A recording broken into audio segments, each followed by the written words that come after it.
आज काफी देर हो गई है। बच्चे घर पर परेशान हो रहे होंगे। मैं जल्दी जल्दी कदम बढ़ाती हूँ। माँ, आज आपको आने में देर हो गई। माँ, पानी पी लो, आप बहुत थक गई होंगी। सीता बेटी, आज ज्यादा काम होने की वजह से इसीलिए देर हो गई। माँ, मुझे बड़ी भूख लगी है। तुम कुछ खाने को लाई हो तो मुझे दो ना। हाँ मोहन बेटा, ये लो, अपनी दोनों बहनों के साथ बांट कर खा लो। माँ, आप भी खाओ ना, आपको भी भूख लगी होगी। हाँ बच्चों, तुम खाओ, मैं भी खा लूंगी। अगली सुबह शांता अपने बच्चों को स्कूल भेजकर अपने काम पर चली जाती है। इसी तरह शांता रोज मजदूरी पर जाती है और अपने बच्चों का खर्च चलाती है। सीता को अपनी माँ की बड़ी फिक्र होती थी। वो भी अपनी माँ की मदद करना चाहती थी। इसीलिए सीता छुप छुप कर मिट्टी के छोटे छोटे खिलौने बनाया करती थी। माँ, आप पूरा दिन काम करके थक जाती होंगी। मैं भी आपका हाथ बटाना चाहती हूँ। सीता बेटी, तुम अपनी पढ़ाई पर ध्यान दो। तुम्हारे पापा का सपना था कि तुम पढ़ लिख कर बड़ा आदमी बनो और घर का नाम रोशन करो। बेटी, तुम अपनी पढ़ाई लिखाई पे ध्यान दो। तुम चिंता मत करो, मैं सब कर लूंगी। माँ, मेरी फ्रॉक फट गई है, मुझे नई फ्रॉक ला दो ना। गीता, मैं तुम्हारा फ्रॉक सिल दूंगी। अभी तुम्हें पता है ना, घर का खर्चा चलाना कितना मुश्किल है। घर में एक माँ ही तो है जो मजदूरी करती है। सीता बाहर खिलौने और बर्तन बना रही थी, तभी एक चिड़िया वहाँ गिरी पड़ी होती है। सीता देखती है उस चिड़िया के पंख में चोट लगी थी। अरे चिड़िया रानी, तुम्हारे पंख में तो बड़ी चोट लगी है। आओ मेरे पास आओ, मैं तुम्हारे पंखों में दवा लगा देती हूँ। आओ थोड़ा पानी पी लो, मैं तुम्हें कुछ खाने को भी देती हूँ। सीता दीदी, ये चिड़िया कहाँ से आई? इसके चोट कैसे लगी? सीता दीदी, जब तक ये चिड़िया ठीक नहीं होती तब तक हम इसे अपने ही घर में रखेंगे। जब तक इसके पंख पूरी तरह ठीक ना हो जाएं और ये उड़ ना सके तब तक हम इसे अपने ही घर रखेंगे। कुछ ही दिनों में चिड़िया ठीक हो जाती है और उसके पंख ठीक हो जाते हैं और उड़ने लगती है। चिड़िया के पंख अब पूरी तरह ठीक हो चुके थे। वो सबसे अलविदा लेकर जंगल की ओर उड़ जाती है। सीता दीदी, अब ये चिड़िया उड़ गई, क्या हम अब कभी इससे नहीं मिल पाएंगे? मुझे इसकी बड़ी याद आएगी। तभी कुछ ही समय बाद शांता मजदूरी कर रही थी। तभी वो गिर पड़ती है और उसके पैर में गहरी चोट आ जाती है और शांता नीचे गिर जाती है।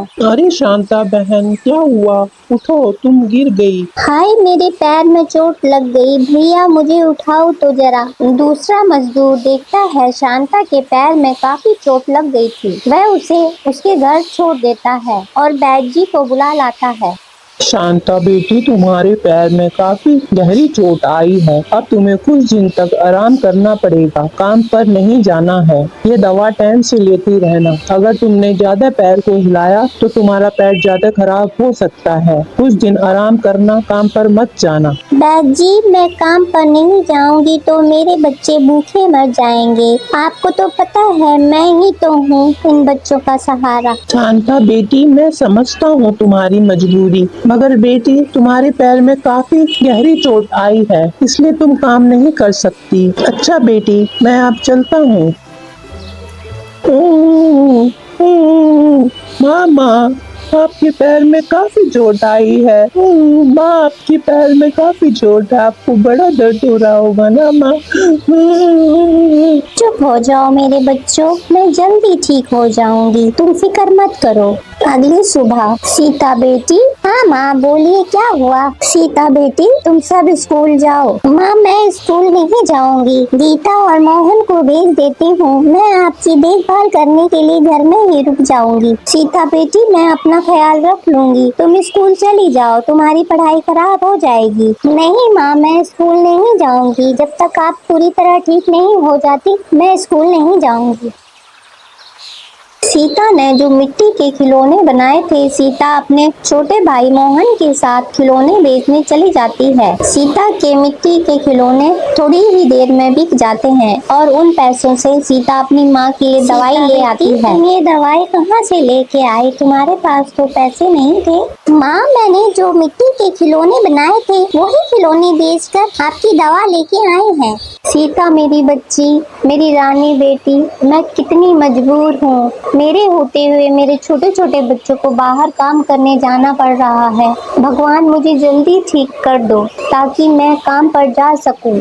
माँ, रो मत, आप जल्दी ठीक हो जाओगे, फिर कोई परेशानी नहीं होगी। आप चिंता मत करो, भगवान सब ठीक करेंगे। वैद्य जी ने कहा है दवा टाइम से लेने से तुम्हारी माँ जल्द ही ठीक हो जाएगी। माँ, तुम रोना बंद करो, चुप हो जाओ। दूसरे दिन सीता फिर खिलौने बेचने जाती है, मगर उस दिन सीता का एक भी खिलौना नहीं बिक पाता। सीता दीदी, आज तो हमारा एक भी खिलौना नहीं बिका। माँ की दवाई कैसे आएगी? यही सोच रही हूँ, आज माँ की दवा कहाँ से आएगी? आज हमारा एक भी खिलौना नहीं बिका। ऐसा बोलते हुए दोनों घर की ओर चल देते हैं। रास्ते में एक पेड़ था। दोनों पेड़ के नीचे बातें करते हुए जा ही रहे थे, तभी पेड़ पर वही चिड़िया बैठी थी जिसके पंख में चोट लगी थी। वह सीता और मोहन को पहचान लेती है।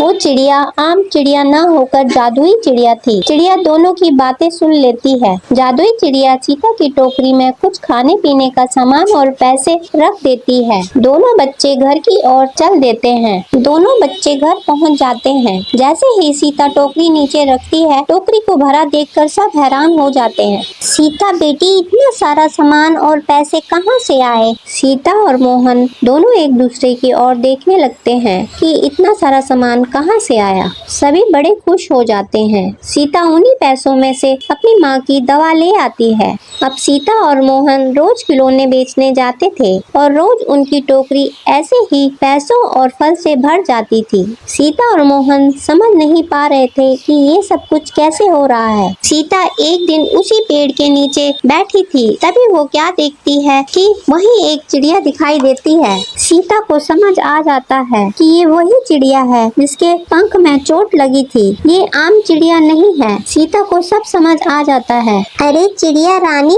तुम ठीक हो ना? मुझे पता है कि ये तुम ही मेरी टोकरी में रखती हो।